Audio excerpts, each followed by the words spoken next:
po naghihintay ang tagapagsalita po ng COMELEC. Magandang hapon po, Attorney Alao Janco. Welcome po sa Double B Insider.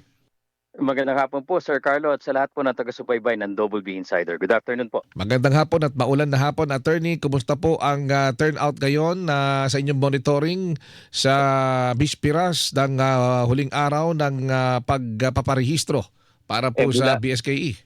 Mula po kahapon, nakita na po namin ang pagdami po talaga ng tao at ngayon po ay mas marami. Kaya nga po inaasahan at maghahanda rin po kami na sa Lunes bilang huling araw ng ating registration ay May 18 ay tiyak po magiging marami. At paghahandaan po natin ang bagay po na ito, Sir Carlo. Meron ho ba mga naitala tayong ilang mga lumutang na problema na kinakailangan na agad na ma-resolve?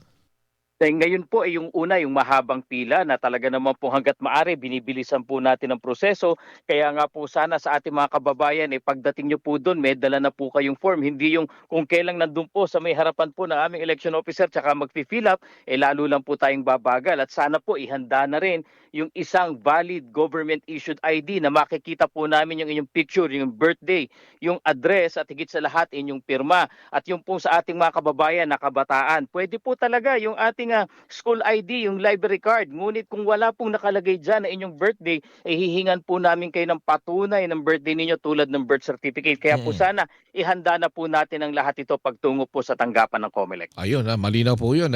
At ito ay hanggang bukas.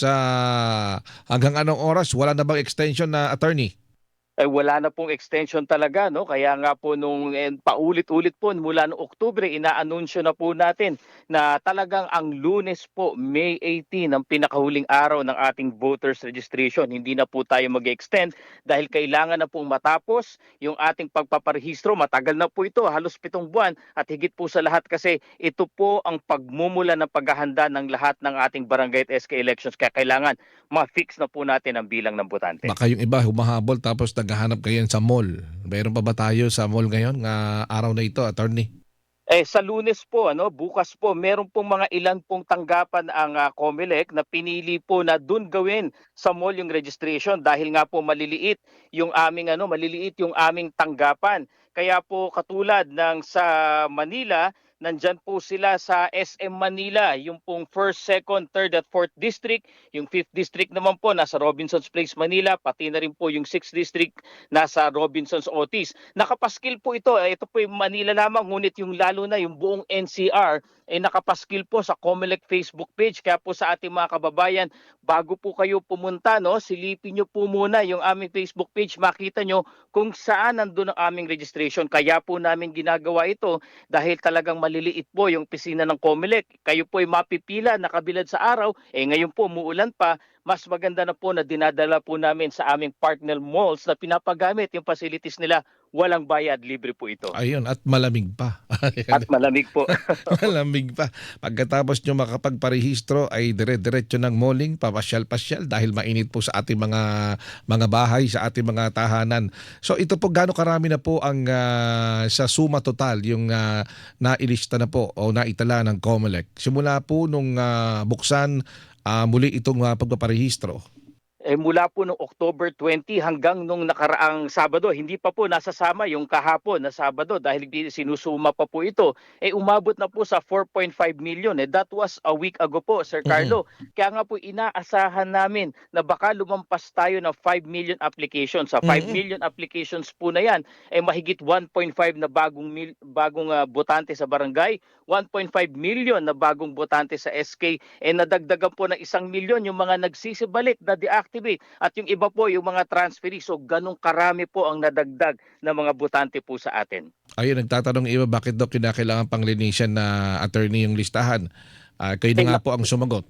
Naku, kailangan po yan. Bakit? Kasi hindi po maaring pabotohin natin unang-una yung hindi kwalipikado, yung hindi naman residente, kulang sa edad, lalong-lalo na sinasala natin baka hindi Filipino citizen at higit sa lahat po. Kaya po rin natin tinatapos ito dahil kailangang ma-apportion namin kayo sa tamang bilang ng presinto doon sa barangay ninyo dahil manual elections po ito. Kailangan maibaba po namin sa around 400 to 600 kada presinto, otherwise mahihirapan po yung ating mga teachers signatures. Kaya nga po sa pamamagitan ng finalisasyon ng ating registration, madadagdagan natin ang bilang ng presinto, mas mabilis, mas maayos po ang pagboto at pagbilang sa mga boto na ito. Ayun, ano po ang epekto nito doon sa mga dati ng sabihin natin yung mga bilang ng mga balota na naimprenta na Tama po, para opo. sa barangay at SK election?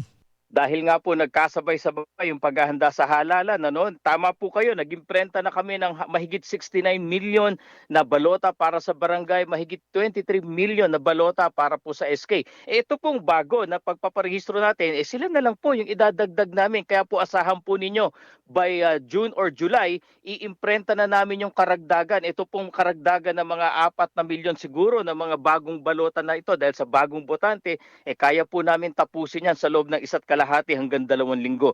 Ganun po ngayon, maagang paghahanda ng COMELEC sa halalan. Ayun, meron tanong dito, attorney, kung inyong mamarapares. Sabi niya, magpi-15 na po yung aking anak bukas. 15 years old na sa June 2026 pala.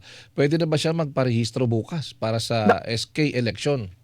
Pwedeng-pwede po. Yan po yung sinasabi namin na maaring hindi pa 15 ngayon, ngunit by November 2, 2026, ikayo'y 15 na, pwede na pong magparehistro yan. Bakit? Dahil yung pagbibilang po natin ng kwalifikasyon sa edad, pati na rin yung residency ng 6 months, ay sinusuma po yan mula dun sa araw ng halalan. Kaya po sana makahabol, makapagparehistro kahit hindi pa 15. But by November 2, 2026, siya'y 15 na, pwedeng-pwede na pong magparehistro yan sa SK. Ganun na rin po, yung para dun sa mga barangay, mga 18 years old pataas, pwedeng-pwede po kayong magparehistro basta 18 years old by November 2, 2026. Ayan, at sa ngayon, tuloy na tuloy ang eleksyon. Wala hong pagbabago. Wala po, dahil po ang pagtatakda ng halalan, batas po yan. At may umiiral na batas, Republic Act 12232, na nagsabi ang halalan natin ay sa November 2. Kaya po ang COMELEC tuloy-tuloy po sa paghahanda. Ayun, maliban na lamang kung talagang merong batas, bagong batas na magpapaliban muli nitong barangay at SK election. Tama po at kaya nga po hinihiling din namin sana matuloy na po ito. Bakit? Dahil kung mapagpapaliban pa po ito, lalong dadami po yung ating botante, lalong laking gastos dahil tuwing pinagpapaliban po natin ang halalan, kailangan magbukas ang COMELEC ng Mm-mm. muli ng registration. So actually lumalaki po yung gastos natin at ang pinakamabigat po na dahilan dito ay buhos na po ang paghahanda ng COMELEC para sa Mm-mm. 2028 presidential elections. Napakahirap po para sa amin na magkakaroon pa ng halalan na malapit po sa 2028 presidential election. Sana po makatutok na lang kami doon kaya magawa na namin yung ibang halalan tulad ng BSKE sa taong ito. At hindi rin naman maaring isabay yung barangay election, yung BSKE doon sa national election. Tama po, dalawang bagay po dyan. Una, yung pong ating BSKE ay manual elections. Yung pong ating presidential elections, automated elections sa makatwid. Kada Magkaiba. presinto, magdadalawang set pa po tayo ng electoral boards dahil magkaiba yung balota, magkaiba yung sistema, pati ang pagbilang nun ay magkaiba. At Mm-mm. ang pinakamabigat po dito, yung po kasing barangay and SK elections, ayon sa umiiral na batas, Local Government Code, ito ay apolitical, walang politika. Kung sasabay po natin ito sa ating national at local elections, tiyak na tiyak po, mahahaluan ng politika ito. Kaya po talagang hindi maaring pagsabay ng dalawang halalan. Ayun, ako, dami nating napag-usapan para pa lang yan sa barangay at sangguniang kabataan election. Wala pa ho dyan yung BARMM, parliamentary election. Ito yung sinasabing kauna-unahan, makasaysayan. Kumusta na po yung paghahanda dito, Attorney Laudianco? Napakaganda rin po, ano? Advance din po kami, walang pagkakadelay. And in fact, sabay-sabay po yan. Katatapos lang po ng filing ng COC, ilalatag na po namin sa mga susunod na araw yung final list ng mga kandidato sa bawat distrito dyan sa BARM, pati na rin po yung political parties na lalahok dun sa kanilang parang party list at sectoral organizations. At kasunod po nito, pati disenyo ng balota. In fact, hinahanda na rin po namin yung voter information sheet na ipamimigay sa lahat ng botante sa BARM. Nandun yung listahan ng kandidato, pati kung saan po sila boboto. Lahat po yan sabay-sabay na nagaganap, Sir Carlo. Okay, maraming salamat. Dami natin napag-usapan at basta may mga mahalagang anunsyo, attorney, kami po ay bukas para po makatulong po kami sa paghatid ng mga impormasyon, lalong-lalo po sa ating mga botante. Maraming salamat po. Paalala sa ating mga kababayan, bukas po May 18 ang pinakahuling araw ng ating voter registration para sa Barangay at Sangguniang Kabataan Elections.